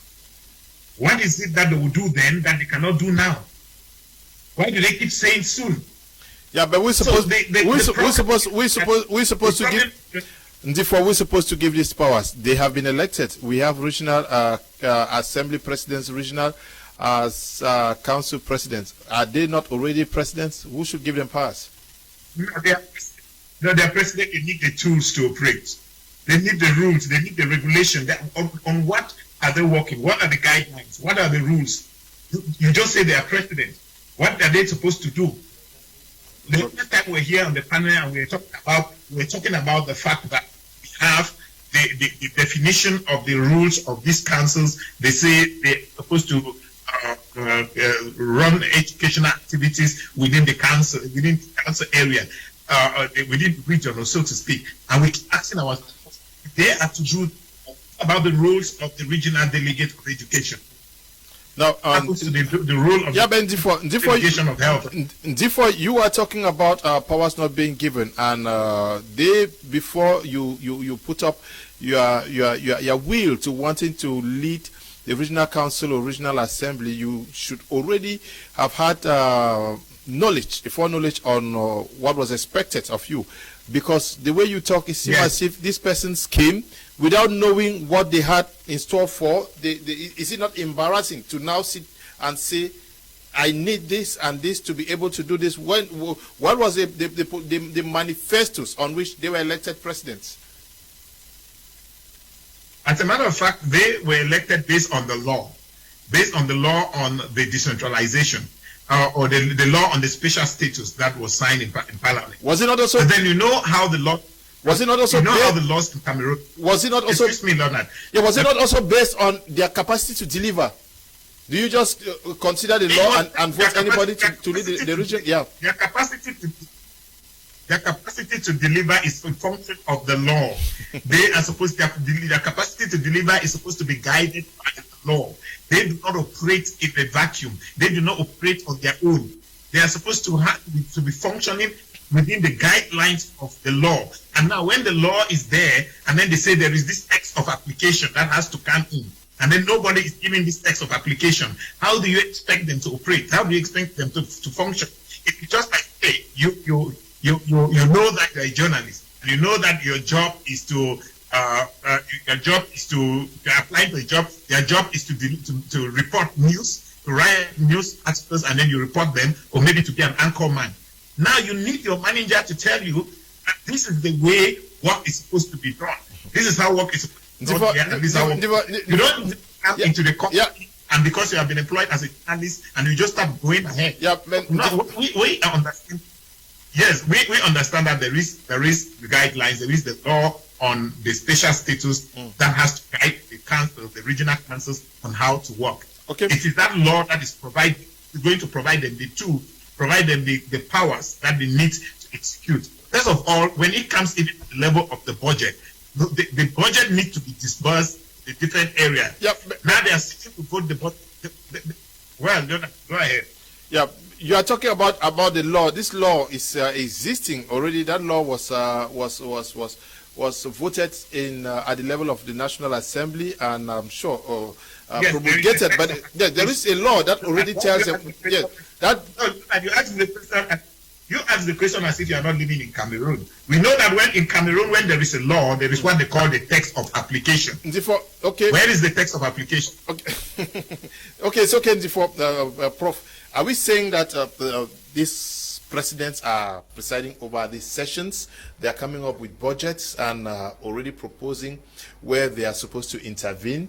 They have to wait for powers to be given them from Yaoundé, as if they did not know that most things in Cameroon grind slowly. He's raising the issue of the law of decentralization. That's 1996, and we are in 2021. Mr. Leo, if we keep on actually you keep on dancing on that blame game, we will never move ahead. Yeah. What I want to say is that, like somebody said, power is not given, it's taken. I am sure that most of these guys whom have been elected as presidents of councils and assembly, regional assemblies, they, in one way or the other, could take power into their hands and do what is necessary. But like Mr. Ndifor actually raised the situation, when you go looking at that law that was signed for the regional executives, you realize that that particular law limits their functioning capacity. But I think that any of them who is in one way strong enough to stand for his region can take power into his hands and do the job to secure a better life for his people in that particular region. I listened to the president of the West Region Council actually making serious promises during one of their sessions to his people. He wants to transform the region into a paradise in relation to what he said. I was like, okay, the budget for this, you are the ones voting for it, and normally you are expecting that it should be sent to you. I think it's 15% of the entire budget of the state, right? 15%. Good. So in that 15%, I'm sure that if they are to work well, they can do something about it. But we know very well that that will only start happening as from 2022. So what budget are they voting for now? Is it a budget they are supposed to raise? Because normally when we talk of raising a budget, voting a budget, the budget as a whole is what you use and what you raise. So if they have different strategies on how to raise that budget before waiting for what the state is going to give, I think that can help them to meet up with some responsibilities even without depending on the central government. In the West, I heard one of the councillors saying that they have talked with their elites. I mean, when they talk of elites, they are talking of the business people that they have in the West to see how they can push in money in order to be able to run the affairs of the region. If that is the case in every region, because now it is supposed to be an issue where tact and strategy should be brought onto the table, where these leaders should say, okay, let's wait, the central government has this to give us, but we should not depend on it. Let us meet our people. Let's see how we can bring up good strategies to raise money from among ourselves. Then we implement some of our goals that we have come up with. They have made a lot of promises, Mr. Leo. The question is, where are they expecting to take the money to do it? Okay. If it is money from the central government, Mr. Leo, that is going to come in 2022 that will never be able to meet up with some of the big ideas and some of the promises they have made to our people. So there is need for them to look for another strategy to raise that money. Good evening to you in the studio. The reason the government does not care about the way workers are supposed to be paid is because they want citizens to remain at the base of the pyramid of Maslow. Crispus is writing from Bumnyebel. Good evening to you. Crispus, good evening to you. All in the studio, I'm Nadia writing from Libe. Please do not blame the government nor the private sector, but rather blame us for taking jobs out of desperation without any contract or legal backup. Okay. Good evening, Mr. Liu. I'm Akumbom Vitalis, following the program now from Bamenda, precisely around Mile Tunkwen. May God bless you for this program. I'm a serious youth and willing to work with Mr. Roland, whose message you read earlier in his agricultural enterprise. I really need a job, Daddy. My pain in working with the private sector is excruciating. I'm a high school law teacher and paralegal consultant on a salary of 35,000 francs. It's pathetic. I have a wife and a 1-month-old baby. Feel my pain, sir. Help me connect with Mr. Roland. Thanks in advance. Okay. Can you guys just get to me after the program? Because now you are mixing up this with the messages. Good evening, Mr. Liu. All what goes on in the private sector comes in two directions. The government has a blind eye on the private sector and is too corrupt. The directors themselves are heartless. For example, I am a teacher whose salary of last academic year was not paid because, according to the director, there was COVID, although all the students I taught passed in my subject. This year, I lastly received my salary in March. I've asked for my salary repeatedly to no avail, but what I get is that the bank has not released money. Okay, you mean the bank. What baffles me is that the campus is on chantier presently. Does it mean the director deliberately does not want to pay us? Pius is writing from Douala. Sir, you can't imagine. After working for 5 years with all sacrifice for the company, please, if there is any solution, let me know. I work with okay, name Saibo RH on the I. Okay. Yeah, I may now also want to sabotage some companies. Yeah. That Mr. Liu, I like this Cameroon belongs to some particular people and their families. Try. Okay. Good evening, Mr. Liu. It's Elvis in Douala. I love your program. Please, I would love you to do a program on difficulties technicians face, especially carpenters. Yes, but carpenters are also in the private sector now. Yes, Mr. Ndiwum Emmanuel, how should our presidents and their executives impose themselves? Because whether we like it or not, there is going to be some power tussle. We know that regions are governed by governors today. At the divisional level, we have the senior divisional officers. We have regional delegates who are in charge of education, a regional delegate of public health, and all. Like, how do you succeed to impose yourself in these circumstances? Especially, we also have city mayors and the mayors themselves. Well, Mr. Liu, before I come to that, I want to slightly differ a bit with Prof when he says these regional presidents should fine-tune strategies to see how the population. No, please leave the population out of this. This is what we call administrative redundancy that these people are suffering from. Should somebody tells you, just one out of these regional presidents, that he or she knows exactly what he is supposed or he was supposed to have been doing up till now, it is a lie. I followed one CPDM doctor, I will not call her name, who made it clear that till now, she is still in the school of learning what she is supposed to be doing. And that she is still in step 1. She said it, she was very honest. I used to think that CPDM people were all dishonest. But at least I really gave 5 to this woman that day because she spoke the truth. Now, coming back to this budget, Prof already said it all. Budgets are voted for a new year, not when the year is already halfway gone. And again, in the regions, nobody knows who is leading who. But if we were to say it from eye observation, we will say that as of now, it is the governor that holds all the power into their hands. The duos, as of now, are even still more relevant than these regional presidents. So, in fact, to cut it short, nothing is going to come out of this, Mr. Leo. It is a folklore. It's another way of fooling Cameroonians that something is being done for their betterment. Nothing is being done.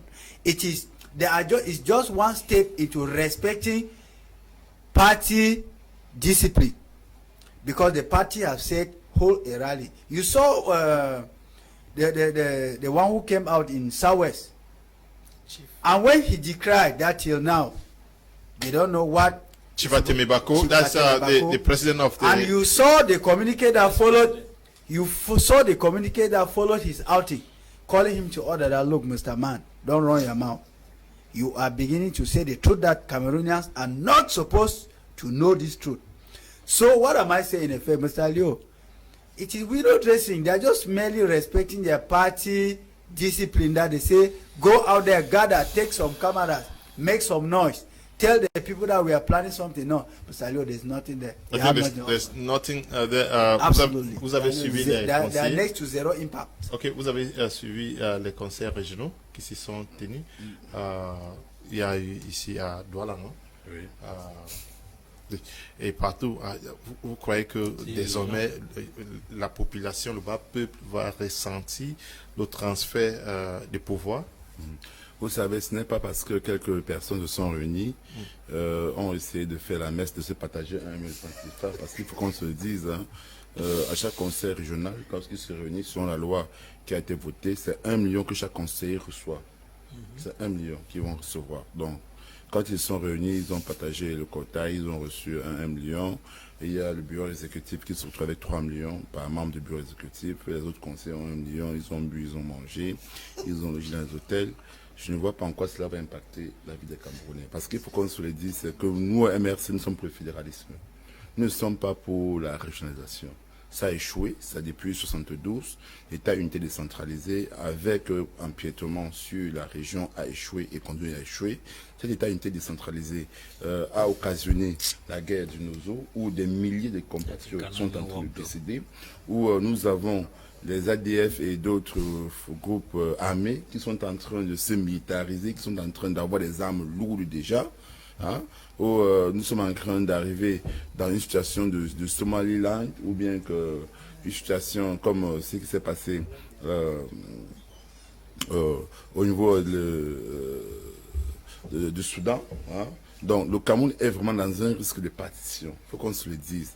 Et ce n'est pas parce que quelques individus, 900 individus au total, vont se réunir, vont festoyer que ça va résoudre le problème des Camerounais.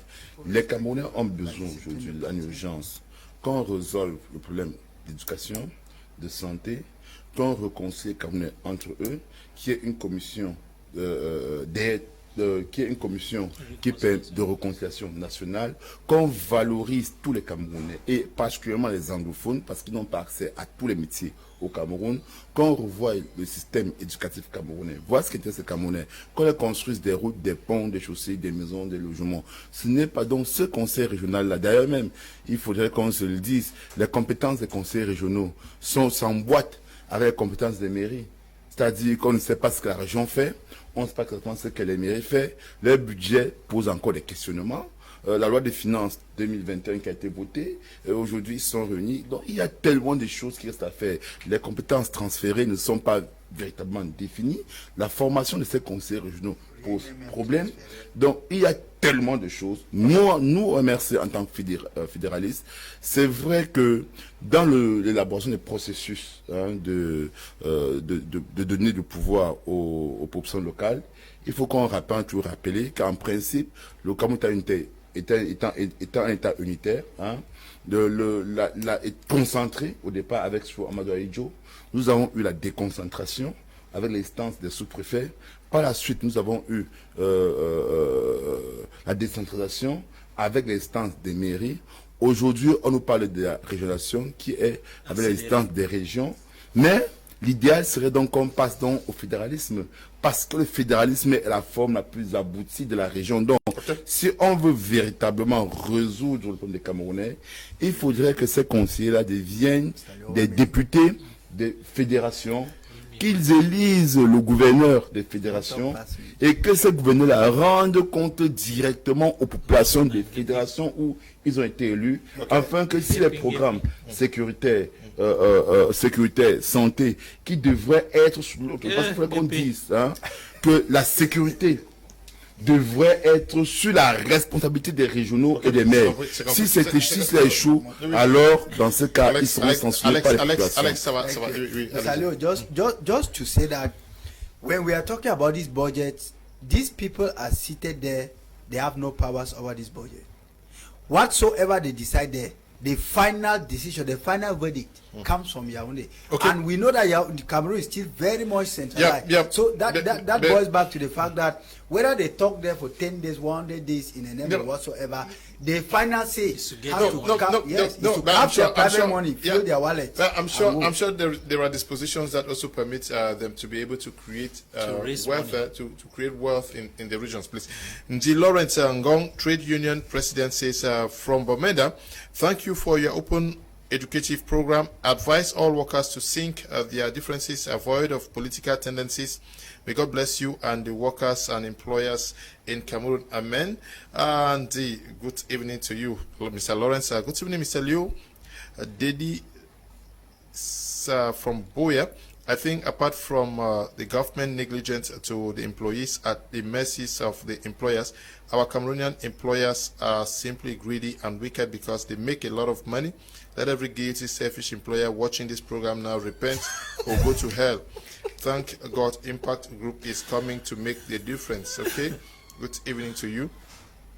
Okay, the only way for our young people to be free from this exploitation is to embrace cooperative business model that is coming together and creating their own businesses and working for.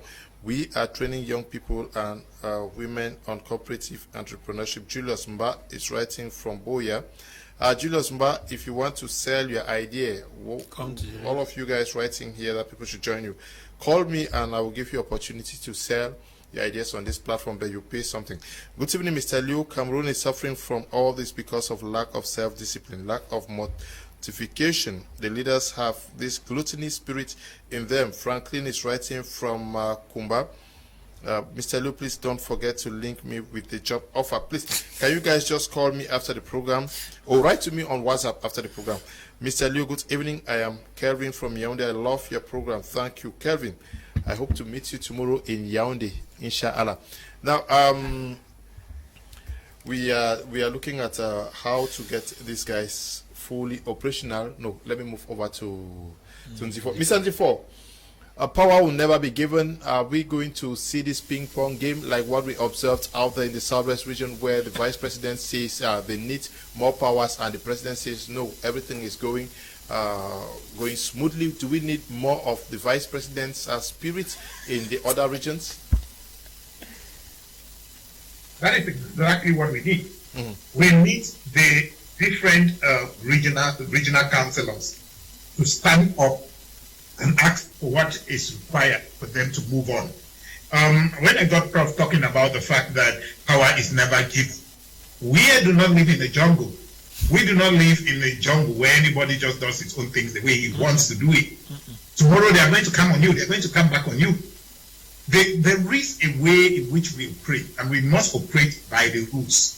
We must operate by the laws. The councillors cannot create their own bills, and they cannot create their own laws, and they run it because they have autonomous council. They have a council that is supposed to be rigid, supposed to be autonomous. But that autonomy is supposed to come on the basis of a law. Like I've been stressing here over and over, we know how this thing of law operates in Cameroon. In Cameroon, it doesn't suffice for the National Assembly to pass a law.